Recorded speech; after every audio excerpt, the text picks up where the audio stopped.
próximo de 100. E para nós é uma honra muito grande receber todos vocês aqui. Então, passamos a palavra agora para a professora Carolina Carvalho Ramos Viana, professora da EPAMIG, Instituto de Laticínios Cândido Tostes. Obrigado, Júnior. Obrigado, professor. Professor, né, introduziu aí o assunto da forma que ele foi realmente idealizado. Então, o tema, né, de valorização de lácteos é um tema importante de ser debatido. A gente vê o tempo todo na mídia isso tudo sendo falado, né? E nós, como uma instituição de ensino, precisamos trazer as informações de forma mais clara, de forma mais correta, né? Então, quando o bate-papo tecnológico começou, né, começou com o Mário, e começou dando certo, veio a ideia de convidar o professor Paulo Henrique, né, que é o professor aí, foi professor da Cândido Tostes, foi meu professor, né, é um grande prazer estar liderando uma palestra dele. Fui aluna dele na Cândido Tostes, depois me esbarrei com ele lá no UFJF, como aluna da Faculdade de Farmácia, e depois aluna dele novamente no mestrado que nós temos, né, em parceria da UFJF com a Cândido Tostes e a Embrapa. Então, por várias vezes, né, na parte de pesquisa também, onde eu fui aluna de iniciação científica da física, a gente também teve um certo contato. Então, é um grande prazer para mim estar aqui moderando, né, a palestra do professor Paulo Henrique, e principalmente com um tema tão importante que é a valorização dos produtos lácteos e essa parte nutricional, né, principalmente agora com essa nova modalidade que a gente está tendo aí, né, de bate-papo, de ensino, né, a gente vê muitas pessoas falando, né, aprender um pouco mais sobre esse tema. Então, nada mais justo, né, que de ter a honra, né, de ouvir mais uma vez o professor Paulo Henrique trazendo para nós esse assunto tão importante. Então, o professor Paulo Henrique, ele é técnico em laticínios, né, assim como eu, formado nessa casa, né, ele é farmacêutico bioquímico e já foi professor da Cândido Tostes. Hoje, né, como ele disse aí inicialmente, ele está na faculdade, no departamento de nutrição da UFJF, e tenho certeza que vai trazer esse assunto que ele domina, né, e que ele fala bem em relação aí aos produtos lácteos, né? Então, passo a palavra para o professor, fique à vontade, né, como disse, estamos em casa, né, tanto casa Cândido Tostes, vem aí nesse assunto que a gente gosta tanto. Um prazer, professor, fique à vontade. Olá, muito bom dia a todos vocês, que prazer. Aquela pergunta tradicional, né? Todos estão me vendo aí bonitinho? Estão me ouvindo bem? Tá tudo ok, Carol? Tá? Tudo certo? Tá ótimo. Tudo certo, né? Essa perguntinha é chata, mas necessária, né? Quero cumprimentar a EPAMIG, a direção da empresa, a chefia do centro, aos colegas pesquisadores, professores. Uma alegria sempre estar com vocês, me sentir acolhido sempre que estou junto a esta casa de ensino, de saber, de pesquisa, de difusão do conhecimento. E seguro que todo o tempo que eu passei aí foi engrandecedor para mim. 3 anos como aluno, 24 anos como professor nesse instituto, o que me enche de orgulho, de satisfação, é o meu berço, é o meu lar, bem como a Faculdade de Farmácia, onde me graduei, também a Universidade Federal de Viçosa, onde estive fazendo o meu mestrado, e a Universidade Federal de Lavras, onde cursei o doutorado, todas essas instituições que contribuíram fortemente para a minha formação, para a constituição da minha capacidade de estar hoje dividindo com vocês algum conhecimento. Quero cumprimentar em especial a Carol, né? Vou chamá-la assim, tá, Carol? Mas, como estamos em casa, não tem esse claro, problema, né? A Carol que tão gentilmente me apresentou, eu quero retribuir essa gentileza, porque talvez alguns dos amigos e amigas que estejam aqui ainda não a conheçam, né? A Carol que modera esse nosso encontro hoje, bem como disse, é nossa colega técnica, laticínios, é farmacêutica, cursou o mestrado em Ciência e Tecnologia do Leite e Derivados na Universidade Federal de Juiz de Fora, em parceria com a Embrapa e com a EPAMIG, e atualmente a Carol é estudante de doutorado na UFV, professora do Instituto Cândido Toches. Carol, uma alegria ter você moderando esse debate. Muito obrigado por ter encaminhado o convite a mim, né? E o currículo... Nada que agradecer, o prazer é todo nosso. Obrigado, Carol. O currículo da Carol, ainda que jovem, é extenso e começa como a mãe do Cadu, não é? Isso é a melhor parte, não é? É isso aí. É a melhor parte do seu currículo, não é isso? Pois bem. Com certeza. E eu gostaria de cumprimentar, estamos em 110, 112 pessoas aqui que reservaram esse momento para estarmos juntos, compartilhando conhecimento, buscando adicionar algumas camadas de informação que possam ser apropriadas, que possam ser utilizadas, levadas adiante, e que dessa maneira constituam efetivamente conhecimento em nossas vidas, né? Então, muito obrigado a todos vocês, é um privilégio tê-los nessa sala, saber que esse tempo está dedicado para o nosso encontro, para o nosso debate. Um tempo muito especial, porque estamos em uma fase de distanciamento social, saudade de dar uma palestra no auditório, né, meu filho? Pois é verdade, né? Mas, ok, vamos nos encontrar aqui, não considerando que é algo menor, que é algo que nos apequene, que é algo que seja diminutivo da nossa capacidade de interagir, mas, na verdade, nós estamos vivendo a melhor vida que pode ser vivida no dia de hoje. E essa vida tem que valer a pena. Tem que valer a pena para mim, tem que valer a pena para você, e é disso que nós estamos imbuídos para realizar esse nosso bate-papo hoje, considerando que o que se passou está na nossa memória, o futuro reside na esperança, mas nem o passado é melhor, nem o futuro será melhor do que nós podemos fazer agora, nesse momento. Então, o nosso foco é o presente, é o dia de hoje, e nesse dia nós vamos realizá-lo com excelência, porque foi o dia que o Senhor nos concedeu. Muito bem, vamos lá? Podemos compartilhar aqui, Carol, algumas telas para provocar o nosso debate? Pode ser, Carol? Tudo bem? Sim, professor, parece que a conexão da Carol ok. falhou. O senhor pode... Vou começar, então. Por favor. Né? Vamos ver se vai dar tudo certinho, né? Essa expectativa.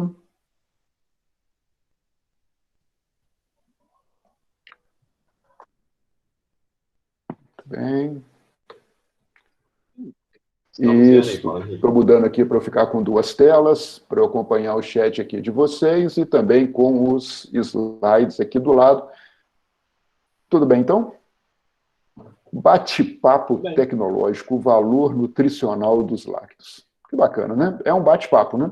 Um bate-papo, essa é a ideia. Sendo um bate-papo, eu vou apresentar para vocês quais são aqueles que nos dão suporte a isso. Universidade Federal de Juiz de Fora, por meio do Departamento de Nutrição e a Pró-Reitoria de Extensão, estão sempre estimulando os professores da universidade a compartilhar o conhecimento, inclusive neste momento de migração para o ambiente virtual. Então, eu agradeço ao meu departamento, eu agradeço à Pró-Reitoria de Extensão, bem como a EPAMIG, que conduz esse debate, por essa oportunidade de fazermos agora um bate-papo. Começando com uma pergunta. Vamos buscar aí alguma interação aí nesse chat. Estou vendo que o Mourão, né, já falou que está tudo certinho aqui, gostou dessa palavra, né? Mineira. Eu quero lançar uma pergunta para vocês para iniciarmos o nosso bate-papo. Qual é o seu livro preferido? Se nada mais valer a pena nesse bate-papo, pelo menos nós vamos sair daqui com uma lista de livros para aproveitarmos aí a quarentena, esse período de isolamento. Vocês podem me ajudar aí? Né? Quem quiser colocar aí no chat, qual é o seu livro preferido? vai adicionando aí, né? Vai adicionando. Se for algum livro de queijo, está valendo também, né? Pode colocar aí, eu gosto do livro de queijo, mas se você tem um livro preferido aí, Poliana, Pequeno Príncipe, não sei, né? Quem sabe, né? Coloca aí. Cecília, né? Cecília, minha bolsista, maravilhosa, uma pessoa que eu gosto tanto, Irmãos Karamazov. Cecília, Irmãos Karamazov, você está vendo aqui atrás, Cecília? Deixa eu ver se eu consigo mostrar aqui. Está vendo aqui? Estou conseguindo mostrar? Irmãos Karamazov. É aqui, ó. Sim. Está aqui atrás, aqui na estante, ó, a coleção completa, né? Irmãos Karamazov. Muito bem. Então, Cecília e eu estamos antenados aí nos bons livros, né? Então, vá adicionando. Eu vou relatar para vocês qual é o meu livro preferido.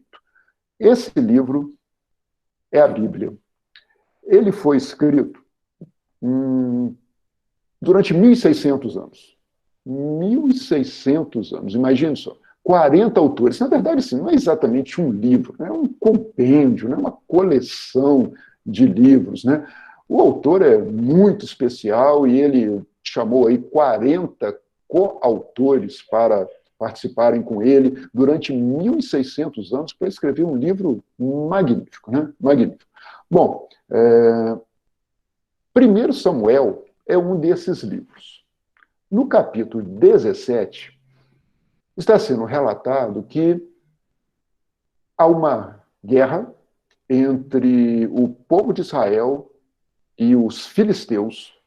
E essa guerra já vem durando algum tempo. Eles estão, nesse momento do relato bíblico, no vale de Elá. E os israelitas estão numa grande dificuldade, enfrentando um exército tremendo filisteu, um exército muito poderoso, inclusive com um guerreiro muito grande, muito forte, Golias. Lembra dessa história? Golias está ali insultando o povo de Israel. O rei Saul está com seu exército um tanto acanhado, pensando assim, como vamos enfrentar esse poderoso exército, né? E, enquanto isso, lá em Belém de Judá, um homem chamado Jessé tinha 8 filhos. 8 filhos. Desses 8 filhos, os três mais velhos, foram para a guerra, junto com o rei Saul. Estão lá no Vale de Elá, junto com o exército, e naquela capacidade ali limitada de enfrentar os filisteus segundo a visão humana. E Jessé está longe, Jessé está em Belém de Judá, e já preocupado, poxa, o negócio não vai para frente, a gente não consegue resolver essa guerra, o que será que está acontecendo com os meus filhos mais velhos? Pois bem, então, o que Jessé faz? Chama o filho caçula, Davi. O Davi estava cuidando das ovelhas. Muito jovem ainda, um adolescente, talvez, ele não tinha ido para a guerra, ele estava cuidando das ovelhas. E Jessé falou assim, menino, vem cá, nós estamos preparando aqui alguns alimentos, o tempo está passando, eu quero que você vá até o acampamento do exército do rei Saul e veja como estão os seus irmãos, os meus filhos mais velhos, eu estou preocupado com eles. E assim fez, né? Jessé chamou o Davi e entregou para ele o quê? Que alimento em especial Jessé passou para Davi levar ao comandante da unidade, aos seus filhos e certamente ali aos soldados israelitas que estavam naquele núcleo mais forte, né, mais próximo dos seus filhos. Qual teria sido o alimento? O relato está em 1 Samuel 17, 18. Leve também estes 10 queijos ao comandante da unidade deles. Veja como estão seus irmãos e traga-me alguma garantia de que estão bem. 10 queijos. 10 queijos. Então, Jessé, na sua sabedoria, preparou 10, não um queijo. Um queijo é pouco, né? Um queijo é pouco. Não um queijo, mas 10 queijos, do melhor queijo que ele poderia separar, e encaminhou para os seus filhos na frente de batalha, para o comandante da unidade, para o rei Saul, era o que ele tinha de melhor a oferecer. Em termos de sabor, em termos de valor nutricional, em termos de saber que os seus filhos se alimentando com queijo estariam fortes, vigorosos e acolhidos para enfrentar aquele exército que desafiava o povo de Israel. Então, se você estiver enfrentando aí alguma batalha, algum exército, aproveite um bom queijo, né? Talvez não 10, né? Não de uma vez, mas um bom queijo, biblicamente, é uma experiência maravilhosa e também nos remete o quê? Ao valor nutricional. Bom, enquanto isso, várias sugestões estão chegando aqui, né? Detalhes, várias sugestões muito bacanas de livros aqui no nosso chat, né? Bom, espero que vocês tenham gostado dessa história e, a partir desse momento, então, podemos começar a parte técnica, né, do nosso encontro. Bate-papo tecnológico, está aí a pergunta: o que é valor? O que é valor? Qual é o seu significado? Qual que é o tema do bate-papo? Valor nutricional do leite. Opa, a Carol está me chamando aqui, que a apresentação não está aberta. É isso, Carol? Vamos conferir?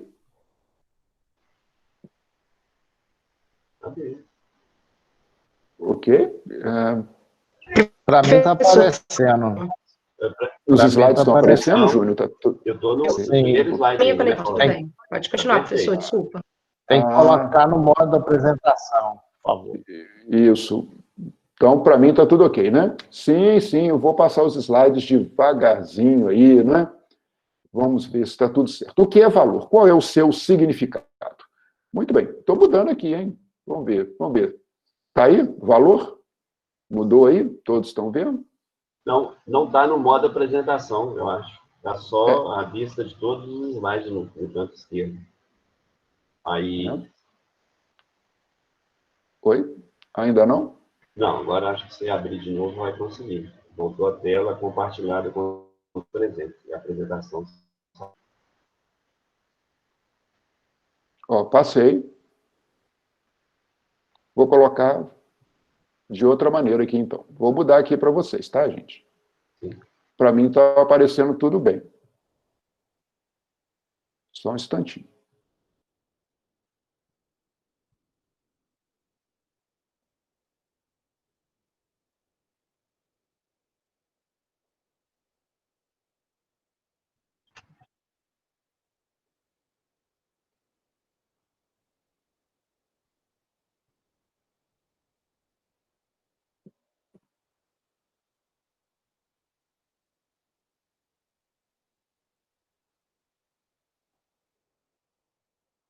Então, que tal agora?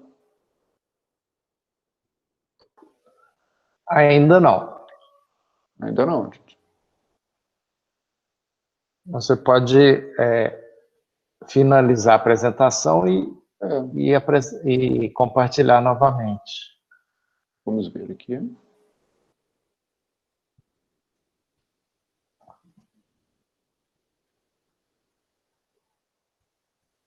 Agora sim. Agora sim? Agora vai abrir. Sim, agora ficou bom. Ah, então Sim. tá bom. Ok, mudei o modo aqui, tá? Eu só estou perdendo o chat, eu não vejo mais vocês aí no chat. Qualquer coisa, me chame aqui no áudio, tá ok? Então, tá aí, né? Nosso bate-papo tecnológico, né? E comentamos com vocês do livro preferido, de Samuel, e o nosso versículo. Tudo certinho? Qual é o valor? Para mim está certinho agora. Ah, que bom, que bom. Então vamos adiante. O que é valor? Qual é o seu significado? Né? Se vamos falar de valor nutricional, precisamos entender bem, primeiro, qual é o significado de valor. Quero fazer uma proposição a vocês aqui. Valor poderia ser, para nós, algo de preferência? Eu dou valor àquilo que eu prefiro? Ou o valor poderia ser também alguma expectativa que eu tenho em relação a algo que vai cumprir uma função para mim? Valor pode ser também uma norma, ou até mesmo um critério para ajuizar algo. Valor é possibilidade de escolha.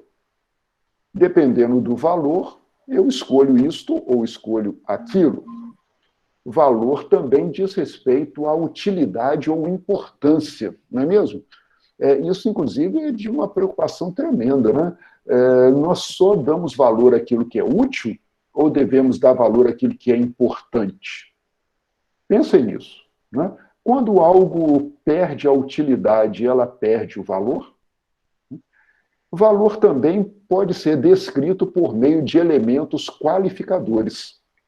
Diz muito respeito ao valor nutricional. Quais são os elementos que qualificam o valor nutricional de um alimento que é importante, que nos permitem escolher de acordo com o juízo que nós fazemos, atendendo a nossa preferência e atingindo a nossa expectativa.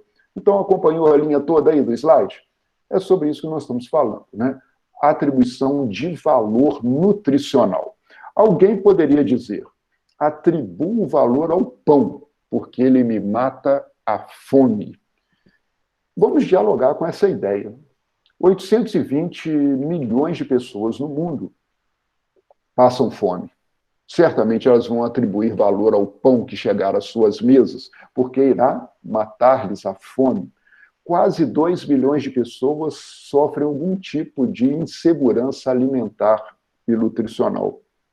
Então, o valor do alimento é muito alto para a vida humana. Não apenas útil, mas tem uma grande importância para a nossa vida.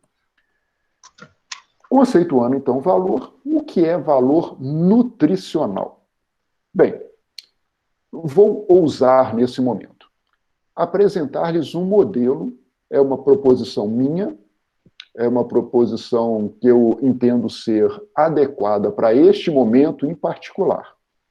Não é um dogma de fé, é uma proposição e todas as minhas estudantes e também os colegas que estão aqui, que são nutricionistas, bioquímicos, poderão em algum momento discordar e até mesmo melhorar essa ideia. Mas eu quero crer que ela seja adequada ao meu uso nesse momento. As dimensões do valor nutricional. Listo 4. Composição, matriz alimentar, microestrutura e biodisponibilidade. Para considerarmos o valor nutricional de um alimento, eu quero perfazer estas 4 dimensões. Qual é a composição do alimento?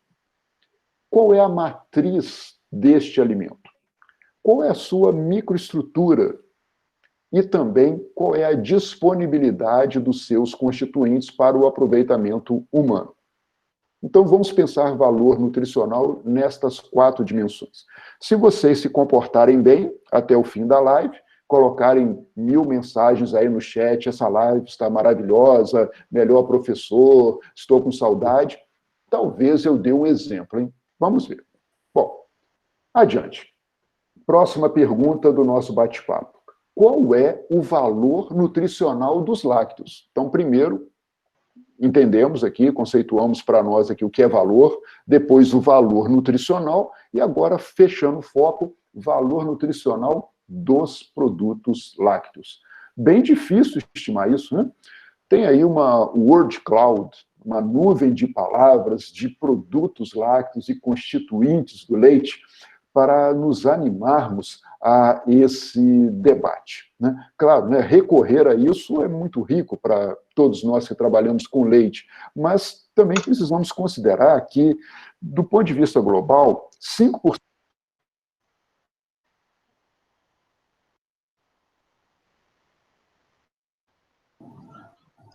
Professor, seu microfone foi desativado.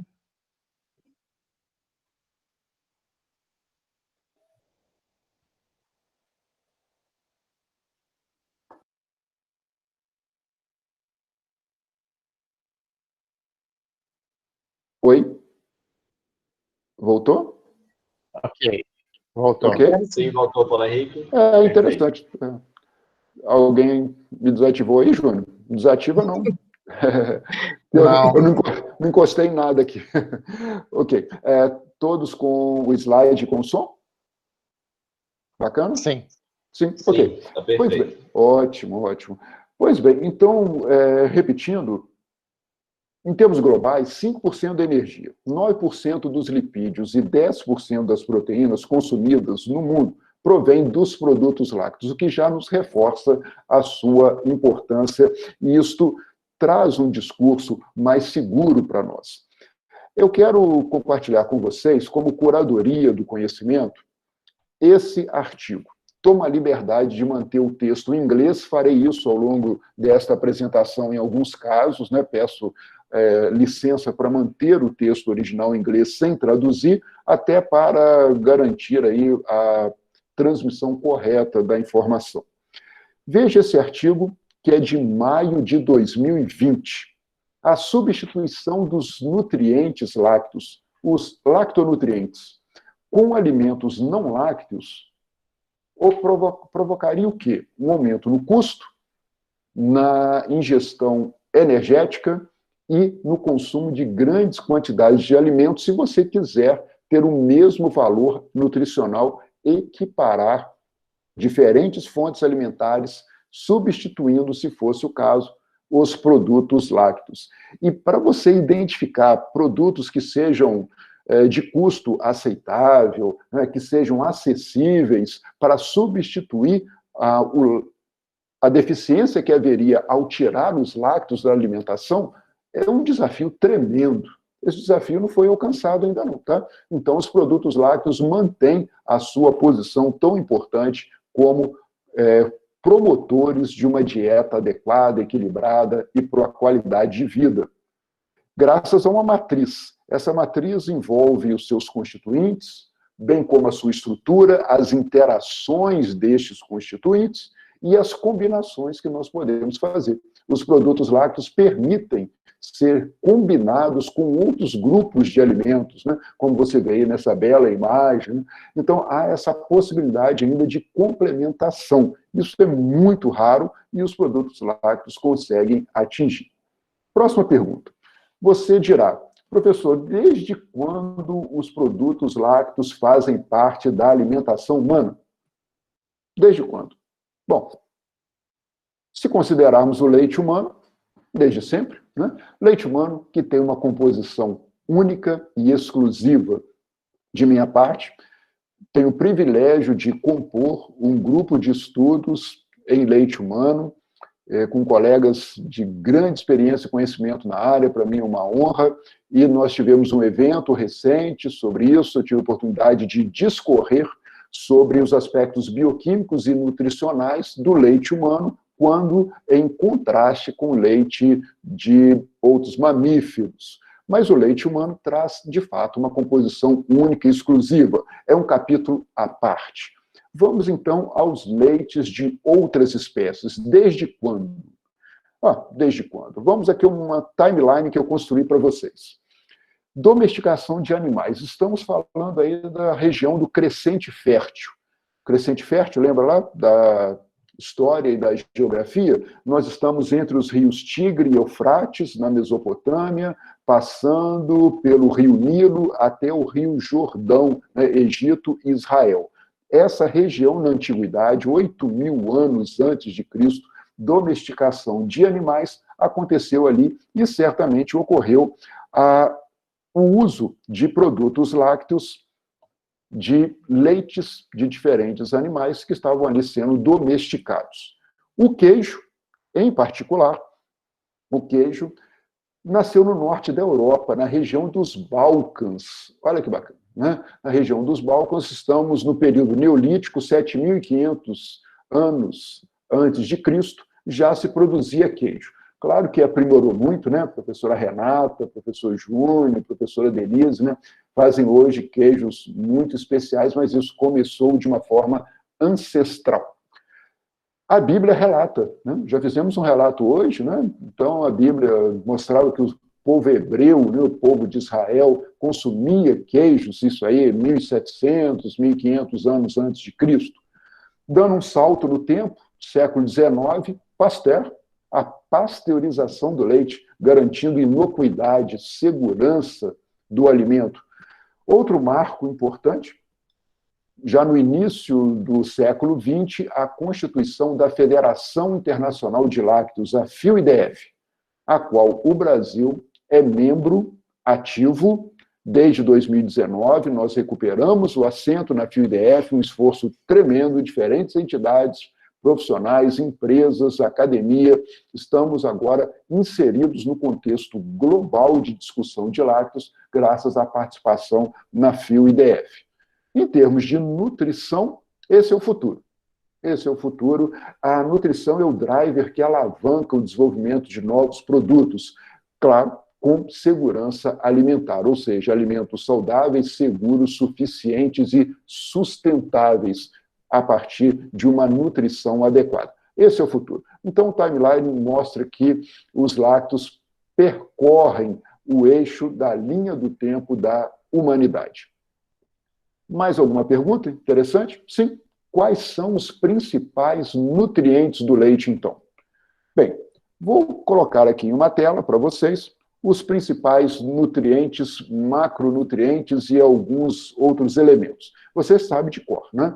Água, lipídios, proteínas, lactose, o açúcar típico do leite, os sais, as vitaminas e também compostos bioativos, oligoelementos, oligosacarídeos, substâncias com grande atividade biológica também presentes no leite. Essa é a nossa tela básica, mas ficou pouco, né? Ficou pequeno. Para dar mais clareza a esse conceito, observe a próxima tela. 2.355 compostos. Último artigo, 2019, né? Nós estamos até tomando um cafezinho aqui, mas esse café não é requentado, né, como eu gosto de dizer nas minhas palestras, né? Artigos 2019, 2020 para você hoje, tá? Mais de 2.000 compostos no leite. É um valor nutricional tremendo e está sendo ainda estudado, ainda é objeto de estudos a mais. Só que os cientistas hoje conseguiram estudar, descrever, compreender um pouco melhor como ocorrem, quais são as suas interações nesse sistema complexo que é o leite. 2.355 compostos, hein? No nosso laboratório lá de composição de alimentos, na UFJF Nutrição, não conseguimos analisar todos esses não, né? Mas os que nós conseguimos o fazemos muito bem, né? Então, aí estão os compostos do leite na sua complexidade. Agora, pense bem, não é só isso. Não é apenas ter, mas ter de forma densa, de forma que transmita esses nutrientes, mas com concentração, que sejam nutrientes que não estejam absolutamente diluídos. Pense no queijo, na concentração de proteínas no queijo. Que espetáculo, né? Que produto rico nutricionalmente. A concentração de compostos bioativos no iogurte. É mais interessante nós pensarmos no denominador da concentração. Normalmente expressamos concentração em quê? Gramas por 100 gramas, gramas por 100 ml. Mas nós podemos expressar também por energia, por densidade energética ou por um teor total de nutrientes. Esse é um trabalho muito bacana. Uma das minhas orientadas atualmente de mestrado, a Amanda, está trabalhando com isso, né? Com densidade energética. Daqui a pouco ela vai defender a sua dissertação junto ao nosso mestrado Leite na UFJF. Mais importante é concentrar-se na densidade de energia ou de nutrientes de um alimento do que em sua classificação para processamento, hein? Fica aqui o alerta. Há uma onda muito forte de classificação de alimentos com critérios, e critérios que nem sempre estão muito bem afinados com o que se tem na ciência e na tecnologia de alimentos com respeito ao processamento. Nós podemos ter alimentos processados com alta densidade nutricional, ricos, nutritivos, submetidos a rigorosos procedimentos de controle de qualidade, submetidos aos processos tecnológicos mais modernos, extremamente nutritivos, ricos. Então, essa demonização dos alimentos processados ou industrializados merece uma discussão um pouco melhor por quem está dentro da ciência, da tecnologia de alimentos, na área efetiva de nutrição com respeito aos alimentos, entende melhor o que é processamento de alimentos, né? Bom, próxima pergunta que você me fará. O que faz o cálcio do leite ser tão importante? Então, vamos ilustrar alguns elementos do leite. O que faz o cálcio do leite ser tão importante? Vamos lá? Dimensões do valor nutricional. Aquele slide, hein? Eu estou vendo que você está se comportando bem aí, né? No chat. Então, vou te dar um exemplo. Vamos aplicar esse modelo ao cálcio lácteo. Vamos aplicar esse modelo ao cálcio lácteo. Aqui estamos. Muito bem. Na próxima tela. Valor nutricional do cálcio lácteo. Primeiro item, composição. Teor considerável no leite derivado. Sim, sim. Então, primeiro aspecto, óbvio, composição. O leite é rico em cálcio. Pronto. Os queijos, diferentes produtos lácteos são boas fontes de cálcio. Segundo aspecto que poderíamos descrever. Qual é a matriz alimentar? A matriz láctea é favorável a ser um veículo para o cálcio. Não tem fatores antinutricionais que dificultem a absorção do cálcio. O oposto disso é uma matriz favorável. A lactose, o fósforo, são todos elementos do leite que ajudam no aproveitamento orgânico do cálcio alimentar. Enquanto há outras fontes alimentares que também têm cálcio, mas que dificultam a sua absorção. Pois bem, quanto à microestrutura, é algo magnífico, magnífico. O cálcio no leite ocorre de duas formas. Solúvel, na parte aquosa do leite, e coloidal, associado às proteínas. Esse balanço de cálcio solúvel e cálcio coloidal para os aspectos de biodisponibilidade é algo magnífico, né? É algo que enriquece os produtos lácteos e também delineia para nós aspectos de nutrição clínica e de nutrição experimental e também na tecnologia, no desenvolvimento de novos produtos, mudar essa microestrutura para favorecer ainda mais a absorção do cálcio. Quarta dimensão do valor nutricional, biodisponibilidade. Cálcio lácteo apresenta alta biodisponibilidade. Então, eu quero te desafiar a partir do modelo que eu propus e desafiar também a partir deste exemplo do cálcio, que você faça também, aplique este modelo para outros constituintes lácteos e, se quiser também, de produtos não lácteos.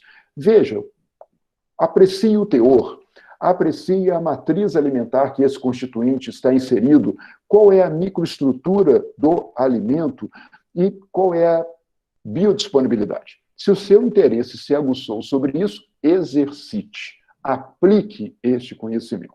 Faça bom uso desta informação, transformando-a em conhecimento.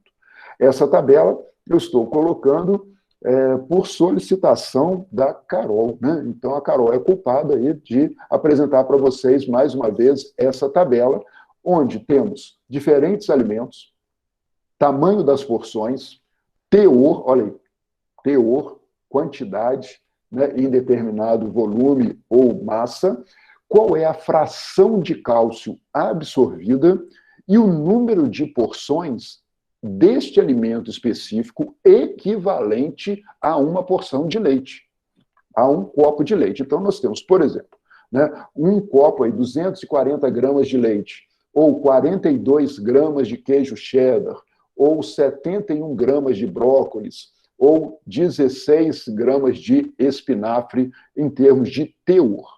Agora, se nós considerarmos a biodisponibilidade para oferecermos o mesmo teor de cálcio assimilável, biodisponível, comparado com um copo de leite, nós vamos consumir uma fatia fina aí de queijo cheddar, 42 gramas.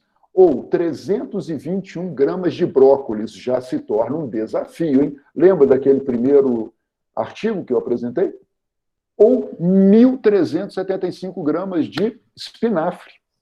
A brincadeira que eu costumo fazer é que nem o Popeye consegue consumir tanto espinafre assim, 1,3 kg, para aproveitar o mesmo teor de cálcio que um copo de leite ou uma fina fatia de queijo.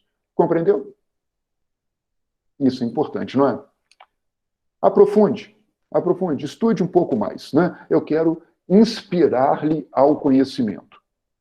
Se você se encantou com tudo isso, estude ainda mais. Qual o valor nutricional das proteínas lácteas? Você já me perguntará, porque cálcio e proteínas lácteas a gente associa de imediato, né? Qual o valor nutricional das proteínas lácteas?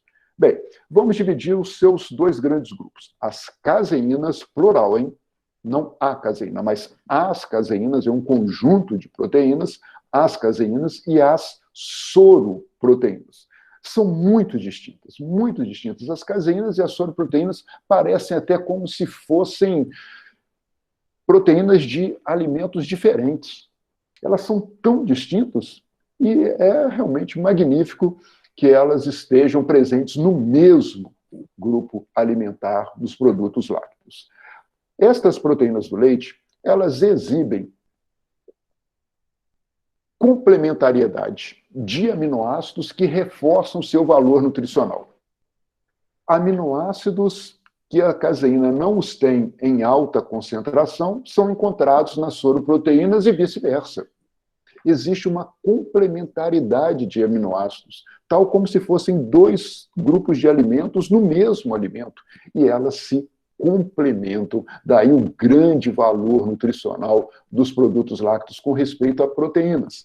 As caseínas e as soroproteínas trazem consigo elementos muito importantes. A caseína veicula o cálcio, inclusive, né? Muito rica em aminoácidos indispensáveis. As soroproteínas têm quem? Soroproteínas estão ricas ali nos aminoácidos de cadeia ramificada, as soroproteínas são ricas nos aminoácidos sulfurados, cisteína, metionina, aminoácidos de alto valor nutricional, complementando ali, né, a composição dos aminoácidos das caseínas. Bem, vamos a uma discussão agora muito interessante. Como apreciar a qualidade nutricional das proteínas? Qual é a régua que nós vamos usar para medir o valor nutricional das proteínas? Como vamos mensurar quanto uma proteína tem de valor dentro da alimentação humana? Durante muito tempo, foram utilizadas métricas como valor biológico, PER, NPU, PDCAAS, vários indicadores de qualidade nutricional de proteínas. O mais recente é o DIAAS. DIAS. Aminoácidos indispensáveis digeríveis, né?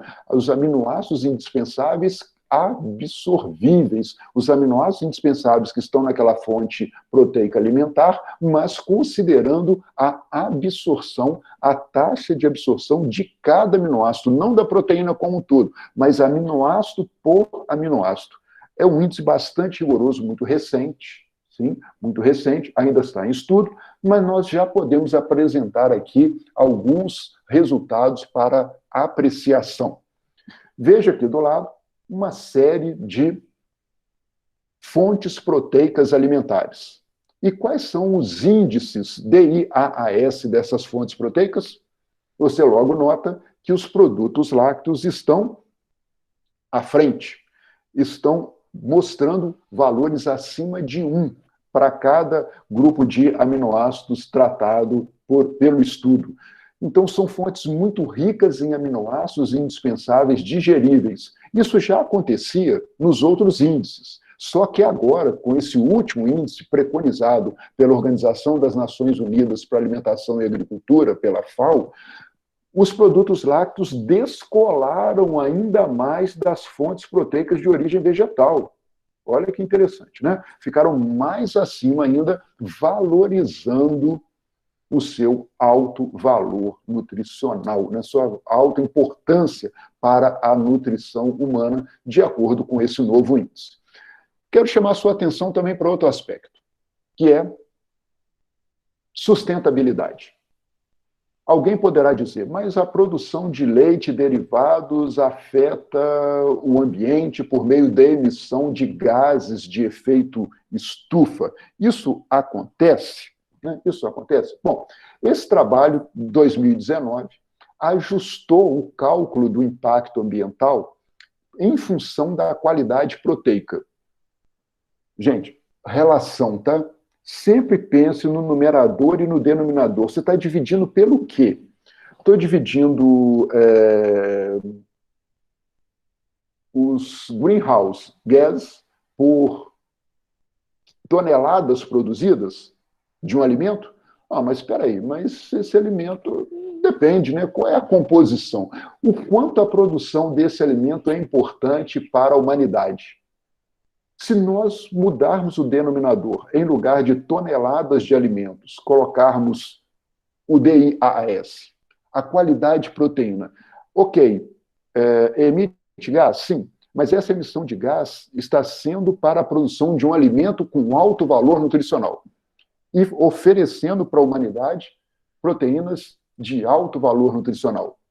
Muda tudo. Veja nesse slide que interessante, né? No caso do queijo aqui, né? No caso do queijo, nós temos um ajuste de menos 30% no efeito do impacto ambiental. No caso do leite fluido, menos 24%. Então, a sustentabilidade é um documento muito recente da FIO-IDF sobre sustentabilidade da produção de leite, traz inclusive esta questão da nutrição. Sustentabilidade, produção ambientalmente sustentável. Qual é a governança ambiental na produção de leite? Pense em termos de toneladas, tudo bem, mas ajuste com base no valor nutricional. Isso sobre as proteínas, mas e sobre os lipídios do leite? E sobre a gordura do leite? Bom, sobre a gordura do leite, o que faz com que ela seja tão diferenciada? O que faz da gordura do leite algo tão novo, tão importante para a nossa dieta? Bem, os lipídios do leite apresentam um perfil de ácidos graxos totalmente diferenciado. São mais de 400 tipos de ácidos graxos. Ácidos graxos diferentes. Há ácidos graxos saturados, mas também há os insaturados, há os poliinsaturados, dentre eles o famoso ácido linoleico conjugado. Sim, aquele com fortes atividades de promoção da saúde, CLA, o ácido linoleico conjugado, presente na gordura do leite. Também a membrana que envolve o glóbulo de gordura, a membrana do glóbulo de gordura, é rica em elementos importantes para a saúde bioativos, proteínas, lipoproteínas, compostos da membrana do glóbulo de gordura, até a membrana do glóbulo, hein? Note bem, não apenas a gordura que está no coro, que está no interior do glóbulo, mas também a própria membrana é nutricionalmente importante e é foco de pesquisas muito avançadas hoje. Junto com a gordura, quem vem? As vitaminas lipossolúveis, claro, né? Veículo das importantes vitaminas lipossolúveis presentes no leite. O consumo de lácteos ricos em gordura é objeto de estudo. Vou apresentar para vocês um estudo de 2020, anote aí, 2020, não perca a conta, hein? Estudou 147 mil, quase 148 mil indivíduos em 21 países, ingerindo lácteos sem redução do teor de gordura, os famosos lácteos full fat, os famosos lácteos ricos em gordura integrais.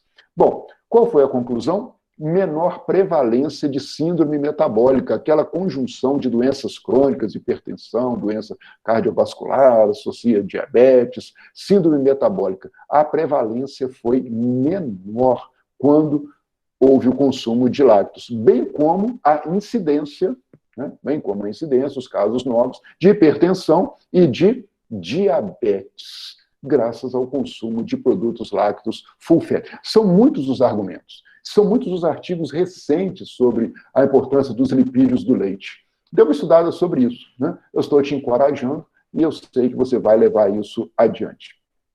Bom, veja esse artigo muito recente, de junho de 2020, 26 de junho, olha só, né? Um mês, né? Praticamente um mês esse artigo foi publicado.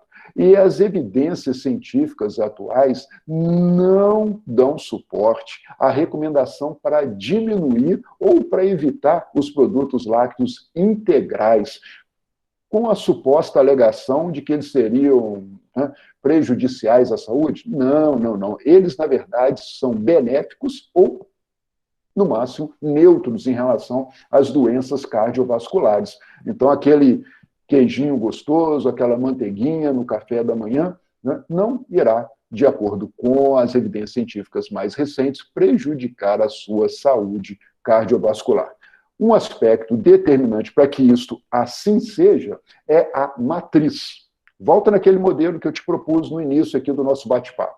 O efeito da matriz láctea, da presença de lipídios bioativos, de peptídeos bioativos no leite e outras biomoléculas que estão associadas às vitaminas D e vitamina K, também presente. Tudo isso merece ainda ser estudado para elucidar quais são os mecanismos de proteção cardiovascular dos produtos lácteos. Veja só que interessante, né?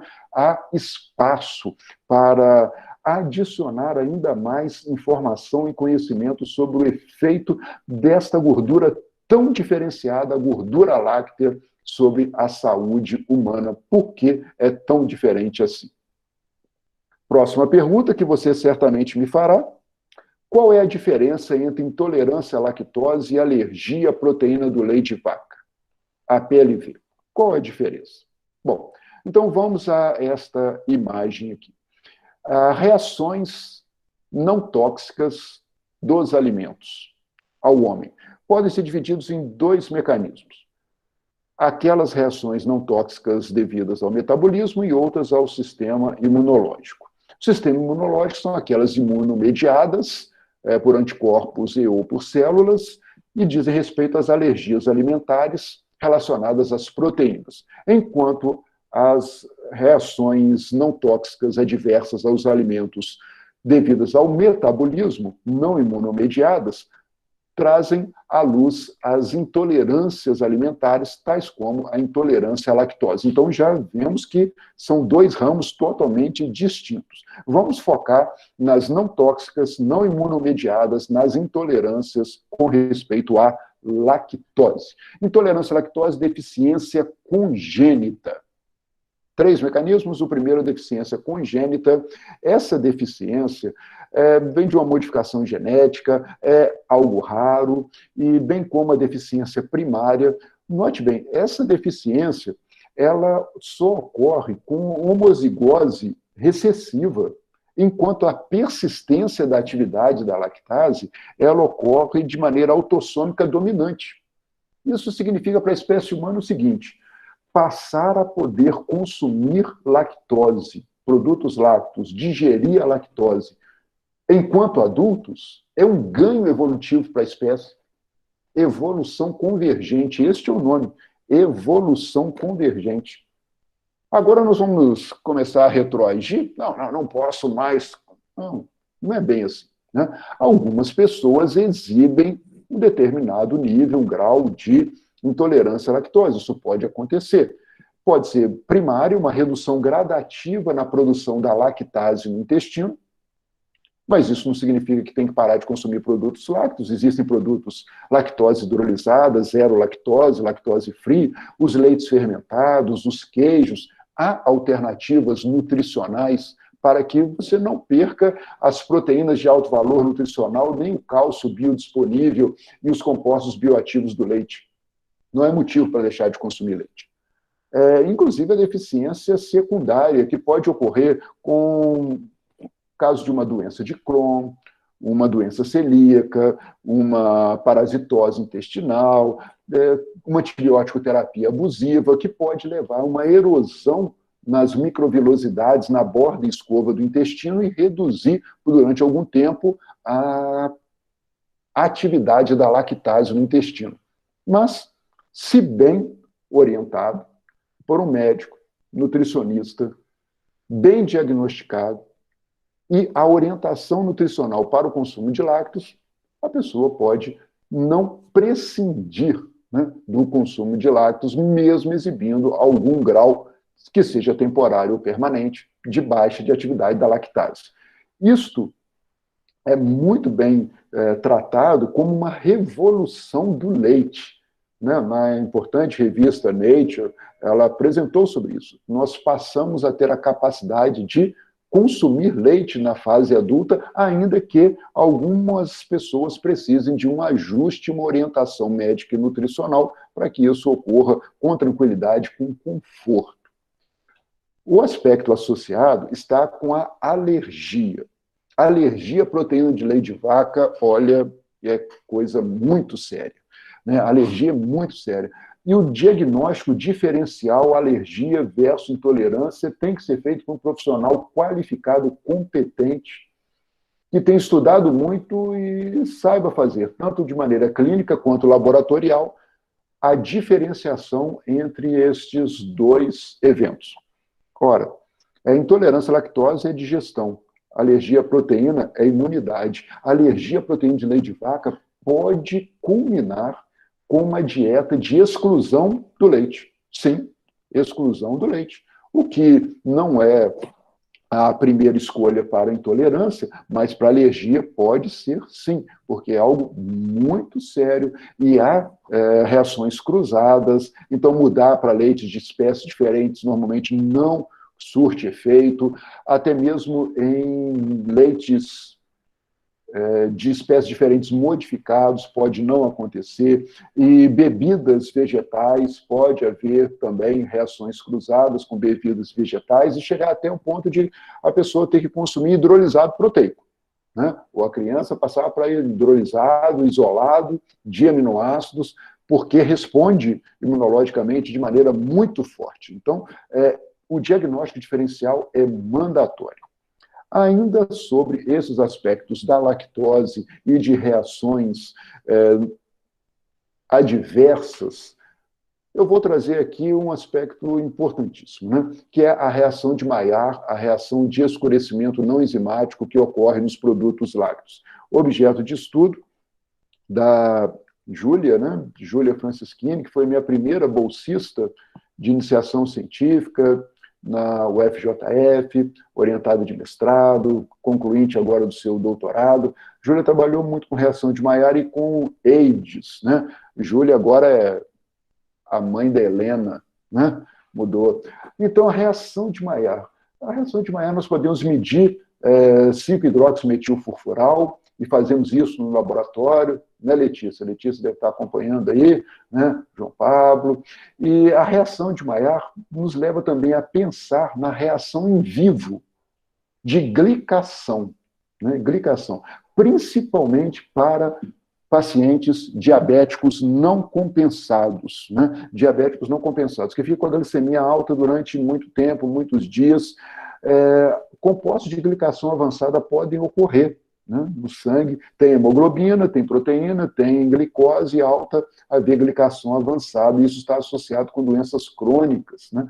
Em vivo, são os AIDS, né, são os compostos finais, né, os compostos de glicação avançada, e tem os DIAIDs, que são os compostos dietéticos, que também são de glicação. Então, imagina, se a pessoa já tem a formação de compostos de glicação no seu organismo e ainda consome produtos com DIAIDs, com compostos de glicação também alimentares, isso forma um pool orgânico que é importante para a formação de condições de doenças crônicas. Há um aspecto hoje que está sendo muito explorado, que é o papel do intestino em tudo isso, né? E de algumas monoses em especial, como é o caso da frutose. É uma área de estudo muito bacana, eu acho que você pode espessar aí o seu conhecimento sobre este tema.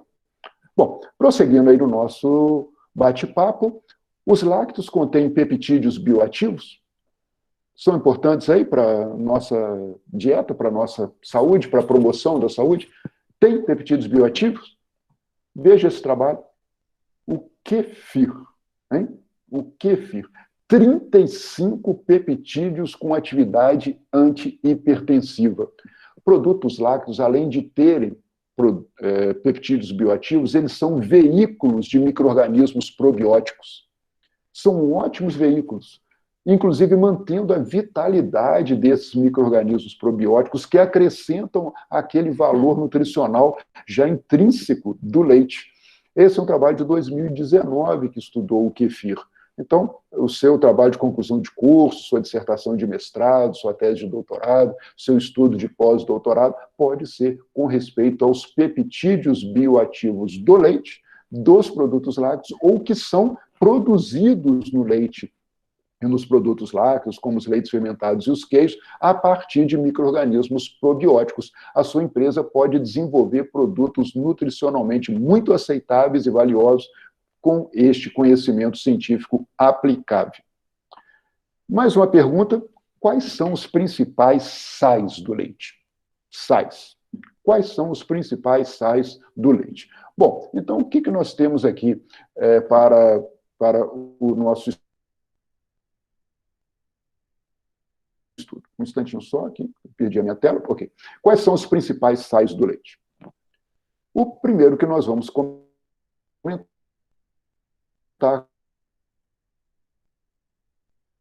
com vocês é a tela, o cálcio, o citrato, o fosfato e o cloreto. São os principais sais do leite, com concentrações distintas, mas também com uma partição entre solúveis e coloidais. Olha que interessante. Lembra que eu falei isso no início, né? Existem sais solúveis na água do leite e sais na sua forma coloidal. Isto determina a biodisponibilidade. Alguns sais estão totalmente solúveis, outros pela metade, outros um terço, e o restante está associado com as proteínas, em particular quem? Com as caseínas, né? É o caso aí do citrato, do fosfato e do cálcio. Um trabalho que nós realizamos no Departamento de Nutrição resultou em uma tese, uma dissertação de mestrado do João Pablo, no nosso mestrado Leite, diz respeito à determinação da composição, da partição e da bioacessibilidade in vitro de cálcio em queijos Minas padrão comerciais. Vejam os teores aí de cálcio total no queijo, cálcio na fase aquosa do queijo e cálcio livre no queijo. Que interessante, né? Então, além de particionarmos entre cálcio coloidal e cálcio solúvel, nós ainda conseguimos, dentro do cálcio solúvel, determinar quanto que estava de cálcio livre nos queijos Minas padrão, queijo tipicamente brasileiro. E medimos a sua bioacessibilidade, né? Uma medição in vitro, aí na ordem de 37%. Estudamos, inclusive, queijo Minas padrão ao longo do tempo, né? Do tempo de maturação, e essa bioacessibilidade mudou. Muito interessante esse estudo, relacionado com o valor nutricional, com o teor, com a matriz, com a biodisponibilidade do cálcio em produtos lácteos. Mais uma pergunta que você já me fará de imediato. Tudo bem, entendi tudo isso, mas é bacana consumir produtos lácteos? Os produtos lácteos se relacionam com a minha identidade? Os produtos lácteos se relacionam com a nossa cultura? Os produtos lácteos são interessantes aqui no nosso dia a dia? Bom, apresento aqui para você, nesse slide, um cenário, uma perspectiva de como a alimentação impacta a nossa vida em múltiplas dimensões. Estamos levando em conta o quê? A cultura local. Você já vê aí logo o pão de queijo, não é? Está aí o pão de queijo. Mineiro, como sou, amo um pão de queijo. A alimentação tem uma perspectiva também, um olhar da religião. Os lugares que você esteve, também a identidade, né? Os queijos franceses, essa é uma foto muito bacana, aí, virando uma esquina em Paris, ou no Planalto Central da França, você encontra de imediato uma feira com queijos maravilhosos, com o terroir, queijos típicos franceses. Depende do gosto, eu sou apaixonado por um queijo azul. A tradição, essa imagem que você vê aí no cantinho, foi tirada em uma cidade medieval chamada Toledo, perto de Madrid, onde as freiras, desde a Idade Média, produzem esses docinhos maravilhosos, com a mesma receita, desde a Idade Média. Tem a ver com tradição também. Comer é tradição. Comer é memória, né? Memória aí, tomar um cafezinho, né? Bem gostoso, passado na hora, numa cafeteria que você aprecie, tem a ver com símbolo. Sim, né? Tem a ver com símbolo. Quase, você conhece o quase? Quase é o palitinho chinês, né? É o análogo ao hashi, né, japonês. Aí você me vê em Pequim tentando, né, manusear com precária habilidade o quase. Mas isso é um símbolo, né? Um símbolo da China, é um símbolo de países orientais, um símbolo da Coreia, do Japão, né? A ter a alimentação com este elemento simbólico, né? Um ícone. Então, a alimentação perfaz, né? Permeia, adiciona para nós todas estas dimensões, né? Bom, e a questão dos lácteos? Os queijos artesanais de Minas fazem parte da nossa cultura, sim. Né? Produtos lácteos são parte da nossa cultura. O queijo artesanal de Minas, ele é tombado pelo Instituto Patrimônio Histórico e Artístico Nacional como um bem imaterial. O modus faciendi, o jeito de fazer artesanal do queijo Minas, está registrado no livro de registros de saberes do Brasil. É parte importante da cultura brasileira. E também ela traz para nós, além desse aconchego, um benefício de consumo. Veja esse trabalho, é um trabalho recentemente publicado, uma equipe multi-institucional, Embrapa, o FJF, nós trabalhamos muito, eu fiz parte desse projeto capitaneado pela doutora Kênia Siqueira da Embrapa, custo-benefício dos nutrientes dos alimentos consumidos no Brasil.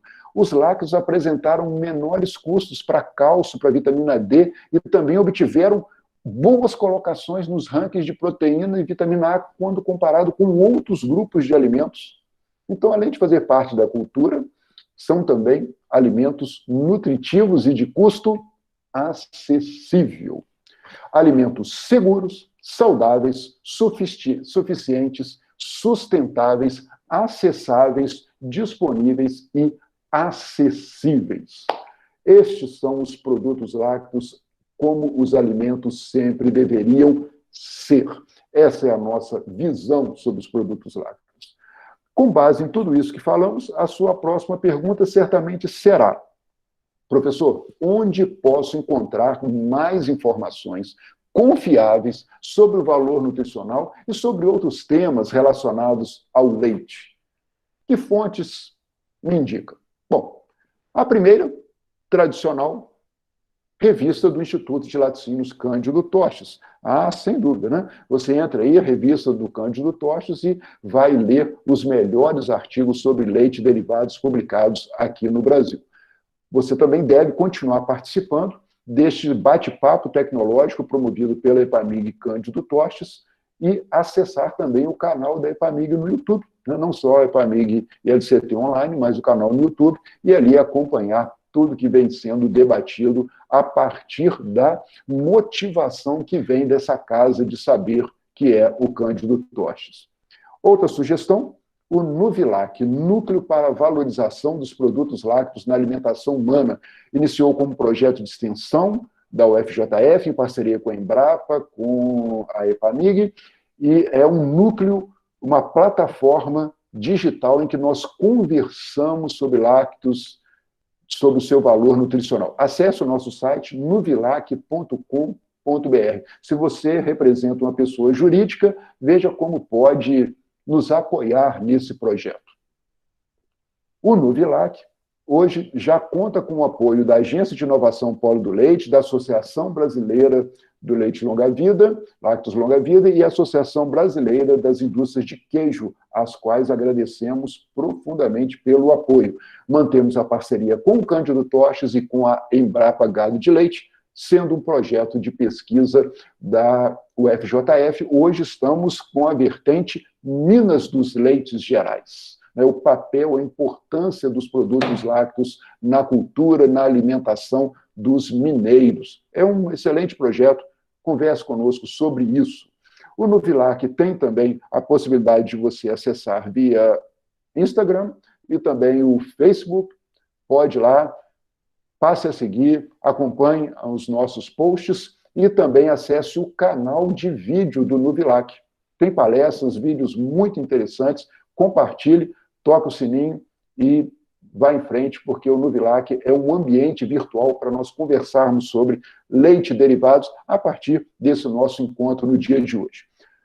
Mestrado profissional em Ciência e Tecnologia do Leite e Derivados. Esse é o nosso programa de pós-graduação na UFJF, igualmente em parceria com a Embrapa e com a EPAMIG, Cândido Tostes. Acesse lá Mestrado Leite, veja as informações.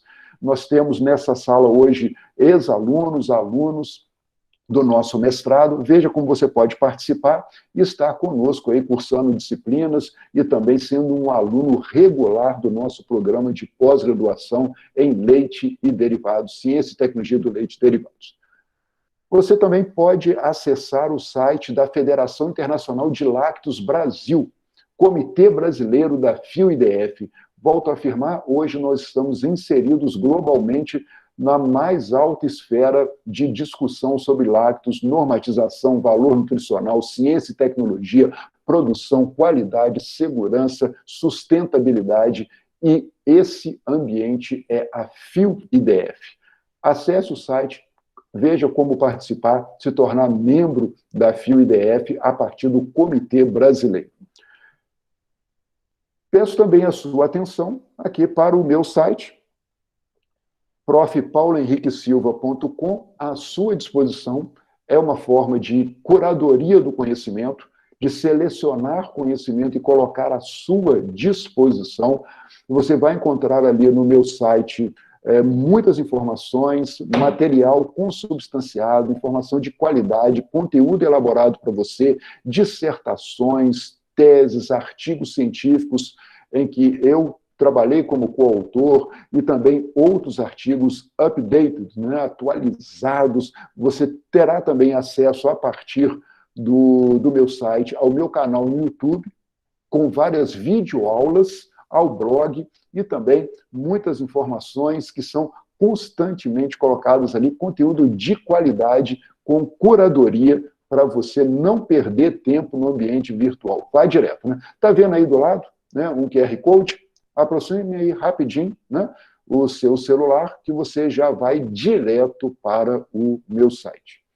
Mas nós podemos nos manter em contato também por outros mecanismos, né, como aqui, né? Você pode mandar um e-mail para mim, você pode me acessar via WhatsApp, você pode ir nas redes sociais, nas mídias, no canal, tudo isso está aí à sua disposição. Se você conseguir ler aí o QR Code, terá direto o link para um cartão de visitas virtual, e nesse cartão, quando você clicar em cada um desses ícones, ele já vai te mandar direto para a minha rede social, para o meu e-mail, para o meu site ou para o meu WhatsApp, para nós continuarmos de maneira que dialogar sobre valor nutricional do leite não seja apenas um evento, uma oportunidade, mas faça parte do nosso dia a dia, porque você já percebeu o quanto eu amo leite.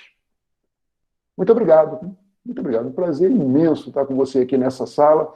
Espero ter contribuído para adensar o seu repertório nutricional e de conhecimento sobre leite e derivados. Mais uma vez, muito obrigado, EPAMIG, obrigado, Cândido Tostes, obrigado, Carol, e a cada um de vocês. Professor, nós que agradecemos, muito boa palestra, como sempre, muito bom ouvir o senhor todas as vezes, né, que a gente ouve, a gente tem novas informações, como você disse, né, não é um café requentado, sempre tem informações novas, né? Eu brinquei com o senhor para colocar lá aquela tabela do cálcio, né, que eu já vi várias vezes, e eu acho ela magnífica, né, porque a gente vê, às vezes, em várias...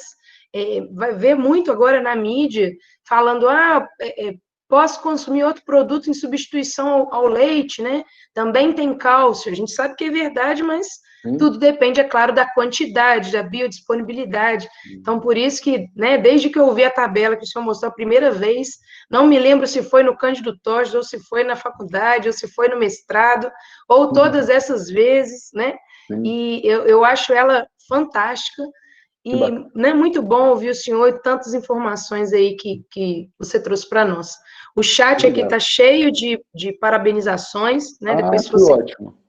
Depois, como você pediu, né? Como você deu muitos exemplos, muitas pessoas deram parabéns. Isso. As minhas bolsistas, coloque aí, excelente, muito bom, se não perde a bolsa, tá? Coloque aí, quero ver todas aqui direitinho, as minhas orientadas, né? São contratadas para isso, né? Tem que movimentar, né? Tá certo, tá certo. Muito obrigado a todos. E a gente tem aqui algumas perguntas, aí se você... Se eu já posso te passar as perguntas? Ok. O Ronan Rossi perguntou assim, professor Paulo Henrique, o excesso de cálcio através do consumo regular de queijos pode ser prejudicial? Sim. Eu acho bem difícil, colega, obrigado pela sua pergunta, que haja um consumo exagerado a partir disso, porque até mesmo é autolimitante, né? Eu mesmo, né, não consigo comer tanto queijos, né? E esse cálcio muito bem absorvido e utilizado. Então, é mais difícil. Agora, nós temos que levar em conta uma orientação médica e nutricional para condições específicas. É um paciente que já tem uma predisposição à ocorrência de cálculos renais, tem uma questão relacionada a espessamento de parede arterial. Claro, né? Tudo isso tem que ser levado em conta. Eu sou mais favorável a uma dieta equilibrada. Que o cálcio dos queijos seja parte da sua dieta. Parte de maneira a lhe fazer bem, né? Tanto no sentido do aconchego, do afeto com o queijo, como também do ponto de vista nutricional. Nós não consumimos alimento para nos fazer mal, né? Nós queremos o alimento para que ele seja caro à nossa vida, seja caro para o nosso sentimento, para o nosso afeto e para o nosso valor nutricional. Então, vale sempre consultar um nutricionista, apreciar a questão da quantidade e partir para o equilíbrio, né, do consumo dos produtos lácteos para uma dieta que promova a sua qualidade de vida. É isso que eu sugiro para você. Uma dieta equilibrada. Tá certo. A Sabrina, professor, perguntou, professor Paulo Henrique, os tipos de leite A1 e A2 podem se diferenciar na sua qualidade nutricional e influenciar em algum fator os derivados? Ótima pergunta. A1, A2, né? Ok. Carol, você me dá licença para voltar a apresentar a tela? Claro, fica à vontade. Ok. Então, só um instantinho que eu vou posicionar aqui. Vai ficar mais clara a explicação. É a Sabrina, não é? Isso. Sabrina de Jesus. Ei, Sabrina, obrigado, tá? Muito legal ter você aqui.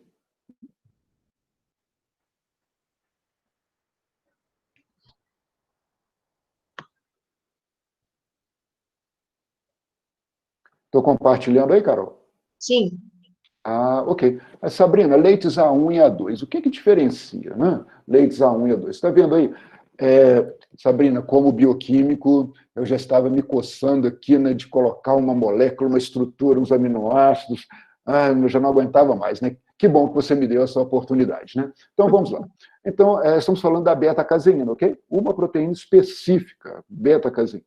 A beta-caseína pode ocorrer em leite bovino a partir da genética do animal com duas variantes genéticas, né? Estamos tratando aí de duas variantes, a A1 e a A2, né? A1 e A2. Bom, a variante A1, note aí a posição 67. Qual é o aminoácido presente na posição 67? Se for a histidina, nós estamos falando da beta-caseína A1. Se for a prolina, a variante genética A2, ok? A2, A1 e A2. E que importância tem isso? Bom, então, pulo aqui para você. Que importância tem isso? Leites A1 e leite A2. No caso do leite A1, com aquela posição, aquele aminoácido específico na 67, né? Estamos falando aí da prolina, ocorre a liberação intestinal por meio da hidrólise dessa proteína para a digestão intestinal, né? Nós absorvemos os aminoácidos e não a proteína inteira, ela tem que ser quebradinha, liberando aminoácido por aminoácido, né?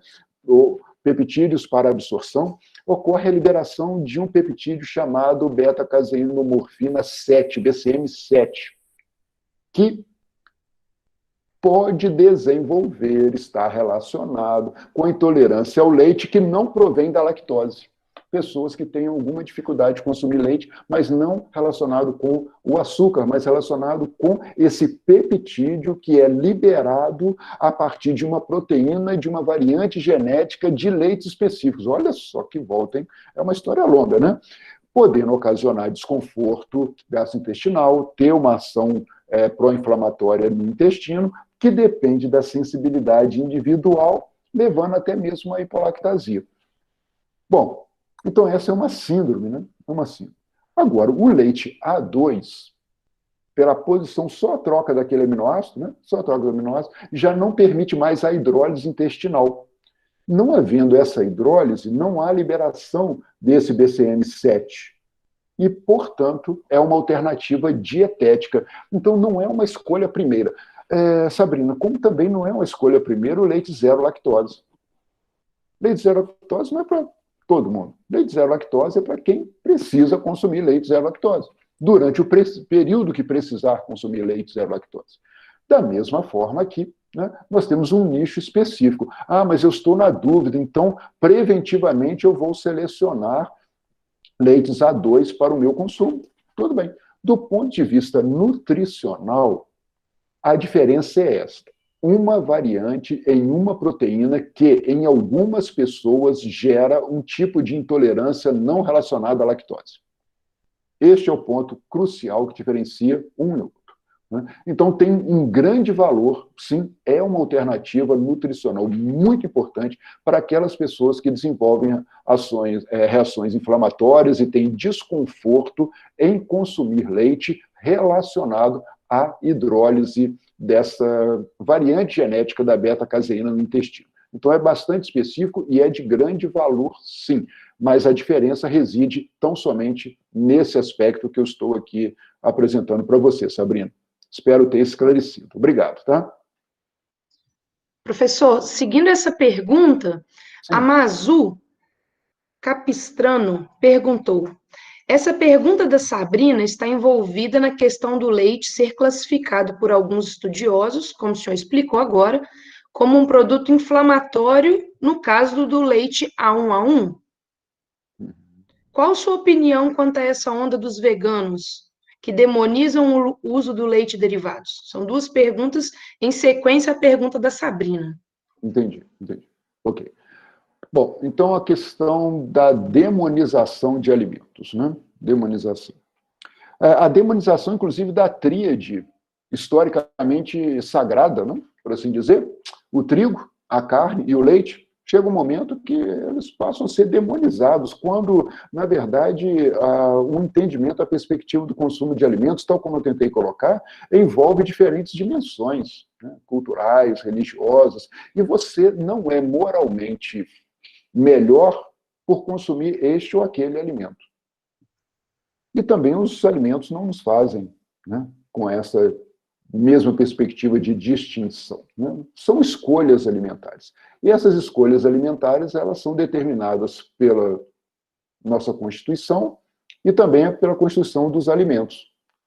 Sempre vale uma boa orientação, basear-se na ciência para fazer essa escolha. Quem faz uma opção vegetariana, vegana, a faz, estou seguro disso, de maneira consciente e orientada. Quem faz a opção de consumir produtos lácteos, de igual forma. Então, não quero polarizar esse debate. Não quero polarizar. Eu já fiz algumas observações para vocês aqui, nesse encontro, a respeito da qualidade nutricional das proteínas. Já fiz algumas observações também em termos de biodisponibilidade de cálcio. É mais importante do que te dar uma resposta pronta, te estimular a chegar às suas próprias conclusões. Mas eu vejo que os produtos lácteos e até mesmo os produtos industrializados vêm sofrendo uma narrativa que já está esgarçada, né? Uma narrativa precária, uma narrativa puída de colocações infundadas que não têm um embasamento científico adequado. Então, vamos falar de ciência. Né? Se queremos debater, vamos debater com base nas melhores evidências científicas. Trouxe para vocês hoje os artigos de 2019 e 2020. Ah, mas na minha prática, bom, prática clínica sem conhecimento científico é um caso isolado.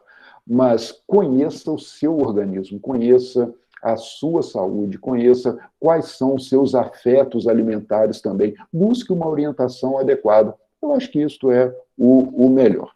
Quanto ao leite A1 e A2, novamente, e também a questão inflamatória, eu quero compartilhar mais uma tela contigo aqui, né? Eu acho que é muito importante apresentar isso, porque esse aspecto inflamatório sempre é comentado. Olha só, eu deixei algumas telas justamente para nos permitir, no momento do debate, conversar um pouco melhor, né? A Carol me dá ok aí, né? Se tiver isso, tudo bem. Tá sim. Né? Já está aí, né? Sobre processo inflamatório. Ah, mas o leite é inflamatório. Bom, vamos lá. Né? Uma revisão sistemática de estudos clínicos randomizados. Você interpreta bem essa frase aí? Tá aí o dever de casa para você. O que é uma revisão sistemática de artigos científicos baseados em estudos clínicos randomizados? Isso aí é o top. 2019, resultado, consumo de lácteos não mostrou efeito inflamatório nem em indivíduos saudáveis, nem com sobrepeso, nem com obesos. Pronto. Né? É a melhor informação científica que eu tenho para te dar hoje, para basear, fundamentar a nossa discussão. Não é a minha experiência, não é o meu caso, não é a minha escolha alimentar que está determinando isso e, principalmente, eu não estou querendo te convencer de nada. Né? Não tenho essa perspectiva. O meu papel como professor é buscar te encantar para o conhecimento, te encorajar para o conhecimento. Então, acompanhe esses artigos, fale com seu médico, sua médica, o seu nutricionista, a sua nutricionista. Tem estudado bastante? Essa live aqui provavelmente ficará disponível em algum canal, né? Sim. Peço para dar uma olhada lá. No meu canal no YouTube tem um vídeo muito bacana, uma videoaula que eu fiz recentemente com o apoio do Sindicato da Indústria de Laticínio do Estado de Minas Gerais, também sobre o valor nutricional do leite. Tem muitas fontes interessantes ali. Então, efeito inflamatório, você viu aí o último resultado, a última evidência científica. Obrigado, hein? Professor, o José Fernando Mourão perguntou assim: então o consumo de leite full fat não faz mal à saúde humana? Foi no momento que o senhor estava apresentando sobre a gordura do leite. É isso, não é? É o Mourão, não é? Isso. É o Mourão? Meu querido, é o seguinte. Agora eu vou falar de mim, tá? Né? Vou abrir aqui aspas e vou falar de mim. Pedir licença, hein? Leite desnatado é horrível. Eu detesto leite desnatado. Nossa, pensa num alimento ruim com força, leite desnatado. Fecha aspas. Ok? Fecha aspas. Então, vamos lá. Leite integral. Vamos pensar primeiro em termos de vale a pena, em termos de teor de gordura. Leite desnatado, 0,5%, leite integral, 3%. Faz uma conta rapidinha aí, 2,5 gramas, isto aí vezes 9 quilocalorias por grama, num copo de 240 ml. Já calculou? Quanto deu, Carol? Calculou aí? Qual a diferença? A diferença em termos de valor energético vai dar o quê? 26? 24? Cecília, já calculou aí, Cecília? 26, 24 quilocalorias por copo de leite. Em uma dieta de 2.000 quilocalorias. Entendeu o que eu estou falando? Percebeu? A diferença. Né? Então, entre o leite desnatado e o leite integral, em termos de valor energético, a diferença é muito pequena em uma dieta. Ah, tá bom, ok, uma dieta hipocalórica, 1.000 quilocalorias, tá bom, que diferença faz? 24, 26 quilocalorias em 1.000 quilocalorias em um dia. Então, já resolvi por aí. Agora, se você opta pelo leite desnatado, você está deixando de se apropriar de todos os benefícios de uma gordura com perfil diferenciado. Desses centenas de ácidos graxos, de ácido linoleico conjugado, de vitaminas lipossolúveis naturalmente carreadas, de peptídeos, liproteínas da membrana do globo de gordura. Bom, mas e se for um queijo que o teor de gordura é bem maior? Vou abrir aspas para mim mesmo de novo, tá? Digo eu. Eu prefiro uma fatia menor de um bom queijo do que uma muralha de um queijo sem gordura. Fecho as minhas próprias aspas, né? Aí já é uma questão de escolha pessoal também, mas sempre, né? Orientação médica, nutricional e bom senso, né? Bom senso. Obrigado, hein? Se você tiver uma dieta sempre equilibrada, né, professor? Equilibrada. Você pode, né, utilizar aí o leite integral e, como você diz mesmo, apreciar a gordura do leite. Realmente é diferente o leite integral do leite desnatado. Então, tudo com equilíbrio, né, a gente consegue ter aí uma boa alimentação. Boa alimentação. Ele continua ali, uma outra pergunta, assim. Existem muitos trabalhos, né, o José Fernando Mourão, existem muitos trabalhos sobre o valor nutritivo dos peptídeos bioativos em queijos artesanais brasileiros? Em queijos artesanais brasileiros, eu confesso que desconheço, nesse nível. Há um trabalho interessante em queijos artesanais brasileiros, de caracterização, mas especificamente quanto à identificação de peptídeos em queijos artesanais brasileiros. Talvez os colegas que estão na sala aí tenham alguma notícia. Eu desconheço um trabalho especificamente nesse tema. Fica a provocação, hein? Alguém quer comentar?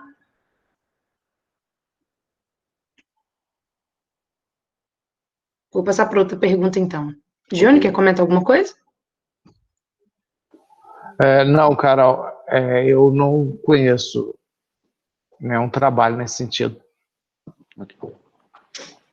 A Fabielle Tavares, professor, perguntou quais são os fatores de risco da intolerância à lactose? Fatores de risco para desenvolver a intolerância à lactose, talvez seja isso. Bom, se eu interpretei bem a sua pergunta, e a gente remeter novamente àquele slide dos tipos de intolerância, o primeiro caso é a intolerância congênita. O primeiro fator seria genético. Mas isso foi descrito em algumas famílias na Finlândia. Então, se você não tem ascendência finlandesa, não é parente do Papai Noel, né? Nem na Finlândia, nem na Islândia, nenhum daqueles países ali, então acho que esse não é um fator de risco para você. Segundo, a intolerância primária ao longo da vida, que pode ocorrer até mesmo uma pessoa que deixe de consumir leite regularmente e, de repente, resolve passar a consumir leite. Pode exibir algum grau de intolerância por diminuição na atividade da lactase.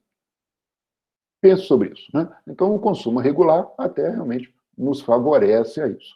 E alguns métodos diagnósticos, eles geram o resultado falso positivo porque são de consumo de 50 gramas de lactose diluída em água, que é a história da matriz aí, né? 50 gramas de lactose de uma vez só, a média glicemia, pode dar falso positivo, né? Existem testes mais acurados. Bom, então o segundo fator seria a descontinuidade do consumo de leite na vida adulta. E, de repente, você quer consumir uma quantidade muito grande. Terceiro, tudo aquilo que levar à erosão na microvilosidade intestinal. Lesões no epitélio na borda escova dos enterócitos, ok? Porque a lactase é produzida nestas células do intestino, né?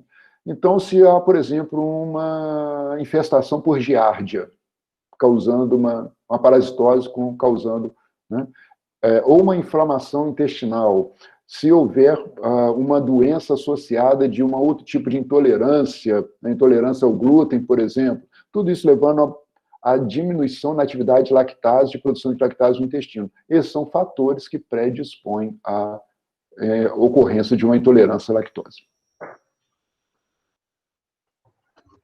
Ok. Outra pergunta que está aqui, professor. O Altegno Dornelas perguntou o seguinte: sabemos que a adição do cloreto de cálcio no leite pasteurizado é coadjuvante no processo de fabricação de queijo. Qual sua importância do ponto de vista nutricional? Altegno.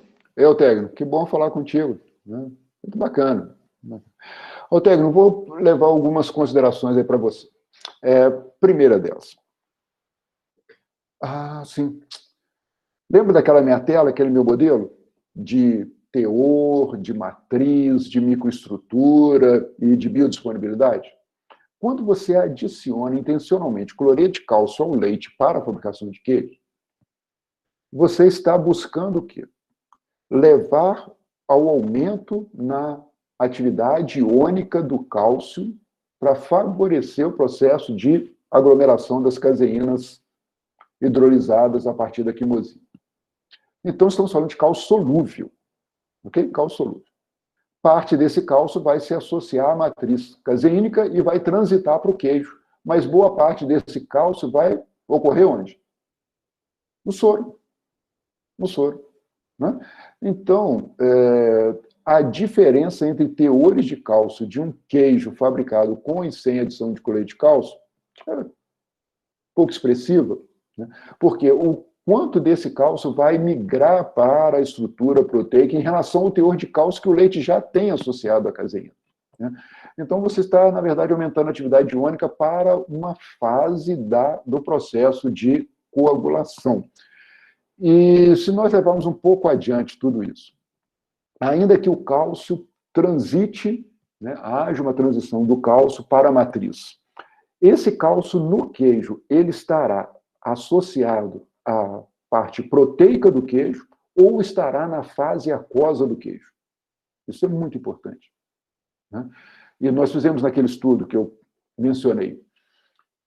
Isso tem impacto no valor nutricional. Vou te dar outro exemplo. Mussarela.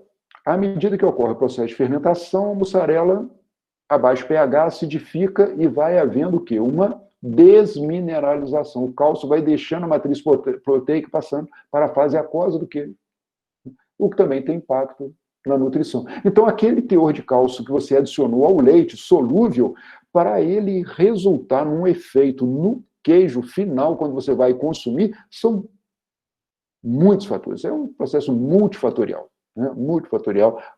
É difícil distinguir ali os efeitos, porque o pH do queijo, a partição da fase solúvel e fase aquosa, a microestrutura, a matriz do queijo, proteico, a aquosa do queijo, são muito determinantes em relação ao teor de cloreto de cálcio solúvel que você adiciona tão pequeno no leite na hora de fabricar o queijo. Então, realmente é complexo e talvez pouco expressivo. Ok. Altegno, quer comentar? Ficou satisfeito aí com a resposta?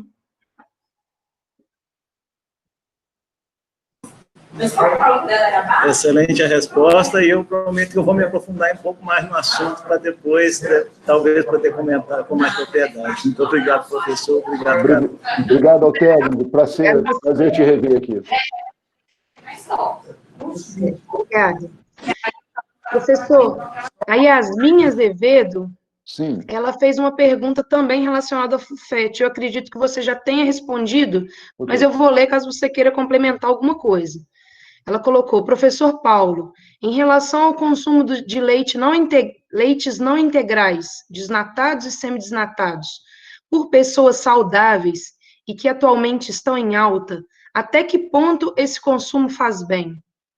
Sabendo que atualmente existem estudos relativos à prevenção de doença com o consumo de leite full fat. Bom, então vamos retomar. Se você optar, se for sua escolha o desnatado, ou se for uma orientação do médico ou nutricionista que está te acompanhando, orientação embasada cientificamente, é o que você deve fazer. Pode ser uma escolha pessoal ou pode ser uma orientação do médico ou do nutricionista com o fundamento que você queira seguir. Agora, qual o benefício disso? Eu fiz algumas considerações aqui para você, né?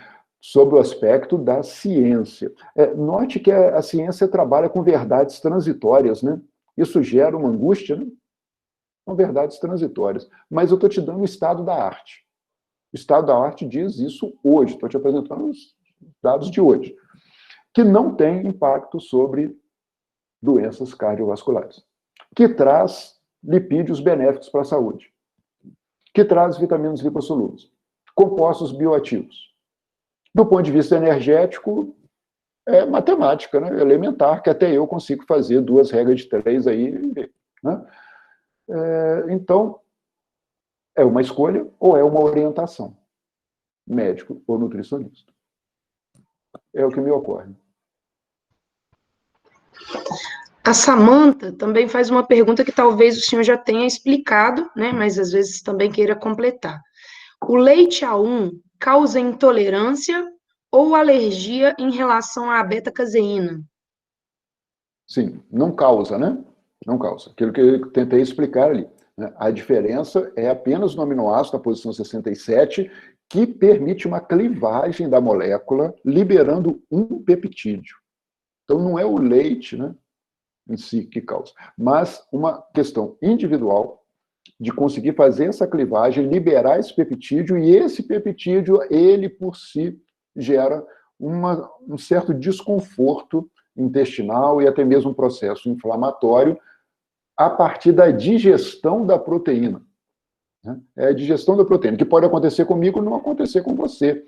Então, mudar o tipo de leite, se não for uma idiosincrasia, né, se não for algo individual, pode não fazer nenhuma diferença. Mas aquelas pessoas que foram diagnosticadas, que têm orientação adequada, devem sim fazer a opção pelo leite adequado, de maneira que tenham conforto, né, para o consumo de leite. Então, não é que o leite cause, né? A pessoa que digere o leite e uma determinada variante genética acaba liberando um peptídeo esse que nem existe no leite originalmente, ele é liberado no momento da digestão intestinal. Então, talvez eu possa ter esclarecido melhor agora. Obrigado. Tá ótimo. Bom, com a avançada hora, né, o Júnior acabou de colocar aqui que caso apareçam outras perguntas e não dê tempo de responder todas, elas podem ser direcionadas, né, ao professor Paulo Henrique, ele já colocou todos os seus contatos. Então, eu estou aqui com mais 2 perguntas que já estão no chat, vou fazer, e aí, né, caso alguém tenha alguma outra pergunta, né, professor, pode entrar diretamente em contato com o senhor. Sim, muito obrigado. A Lisiane Brito perguntou: professor Paulo, o uso de estabilizantes no processamento do leite UHT não é prejudicial à saúde? Há estudos sobre esse tema? Ah, sim. Muito interessante, Lisiane. Vou compartilhar uma tela com vocês aqui também, se ainda der tempo. Ok. Sempre sobre o olhar atento da Carol, que vai me dizer se está tudo ok. Pronto, professor, tá sim. Ah, bacana. Food Chemistry, revista 1, né? 2018. Bioacessibilidade de 4 fontes de cálcio em diferentes matrizes lácteas baseadas com proteínas de soro também, acessadas por in vitro, digestão in vitro, né? Bioacessibilidade, tal como fizemos com o queijo Minas padrão. Diferentes fontes de cálcio. citrato malato, carbonato de cálcio, bisglicinato de cálcio, fosfato de cálcio e a bioacessibilidade. Veja que interessante isso. É objeto de estudo, tá? É objeto de estudo de hoje. Não só o cálcio que você adiciona, mas qual é o tipo de sal ou de cálcio quelato que é adicionado e qual é a sua biodisponibilidade. Será que esse cálcio adicionado está contribuindo para o valor nutricional, agregando ao cálcio lácteo? Eu acho que eu tinha combinado essa pergunta, eu não tinha antes, para projetar esse slide. A pergunta já combinadinha, né, para nós. Aí, bioacessibilidade. Então, temos espaço para estudar ainda mais sobre isso, a diferença de biodisponibilidade, a diferença com as alternativas de cálcio que você pode utilizar para estabilização. Lembrando que essa estabilização é feita com teores muito baixos, né? Mais uma vez, né? São teores muito baixos de cálcio, desses sais, né, para a estabilização. E eles vão quelar o cálcio do leite. Né? Quelar o cálcio do leite. E isso aumenta, diminui a biodisponibilidade. Há um trabalho mais antigo lá na UFV, mostrando, somente com citrato, né, com sal solúvel, sem qualquer efeito na biodisponibilidade do cálcio do leite. Então, uma regra geral, assim, nós podemos usar para estabilizar leite OHT citrato, fosfato, sais muito solúveis, e podemos usar também sais coloidais, né, polifosfato, sais com cadeia maior, que são mais coloidais e que mantêm mais o cálcio. Tem espaço para pesquisar. Quem sabe aí uma dissertação no nosso mestrado Leite sobre isso. Ok, obrigado. Professor. Ainda dá tempo de mais uma, ô Júnior? Se eu responder rapidinho. Sim, manda brasa. Ok. A gente tem 5 minutos aí de tolerância. O Júnior está me esgotando, né, Júnior? A gente quer dizer o seguinte, existe uma expressão muito interessante de Agostinho. Ele disse o seguinte: uma coisa é compreender, a outra é brincar. Eu vim aqui para brincar. Eu estou me divertindo muito. Muito agradável. Bom, professor. Então, vamos em frente. Isso aí. A Ana Lúcia perguntou, primeiro, né, ela parabeniza, excelente evento. Por que pessoas que passam por procedimentos no estômago, por exemplo, a cirurgia bariátrica, são orientadas a não ingerir leite integral? Cirurgia bariátrica, não é isso? Isso. Bom, essa é uma questão, volta àquela questão da escolha e da orientação, né? Essa é uma questão de orientação. Note bem, o que está acontecendo ali? Você está com uma área muito menor. A gordura láctea não é um filme, ela está na forma de glóbulos, depende de emulsificação, depende de hidrólise, e a digestão, o transcurso da digestão é um pouco maior no leite integral, a retenção é um pouco maior em uma área de contato e um volume menor. Então, eu acho que é um daqueles exemplos de orientação. Né, de orientação. Com o passar do tempo, o médico que está lhe acompanhando, ou nutricionista, poderá reinserir na dieta, à medida que o seu organismo estiver mais habituado com o novo sistema digestório. Pense bem, você diminuiu drasticamente o volume e a área de digestão ali. Então, certamente, alguns nutrientes que tem um tempo de trânsito intestinal, estomacal, intestinal maior, devem ser, por orientação adequada, evitados, principalmente nesse período de nova adaptação. É um dos casos de orientação específica. Obrigado. Ok, professor. A hora aí, já são 11h59 aqui no meu computador, né? Infelizmente, nós vamos ter que encerrar, mas agradeço mais uma vez, né? Primeiramente ao Júnior aí por me dar a oportunidade, né, de participar, e pelo senhor, né, de aceitar o meu convite. Né, mais uma vez, é um imenso prazer estar aqui moderando uma palestra sua, né? Sempre assisto todas as que me são possíveis, né, com um olhar atento, assim como estive nas suas aulas. É sempre uma aula, né? É muito bom ouvir e cada vez ter mais informações, cada vez mais aprofundadas, né? É realmente uma apreciação, né, ouvir sobre esse tema, que é um tema tão importante, né, já que todos nós aqui somos tão favoráveis, né, e defendedores do mundo lácteo, então é muito bom ter tantos esclarecimentos, assim, né, a respeito desses produtos lácteos. Carol, muito obrigado mais uma vez. Obrigado a todos vocês que permaneceram comigo até agora. Até uma próxima oportunidade. Sucesso, Epamig e Cândido Tostes, neste investimento que tem feito de recursos para a divulgação do conhecimento lácteo de qualidade. Grande abraço a todos. Cuidem-se. Obrigada, professor. Obrigada a todos que estão presentes.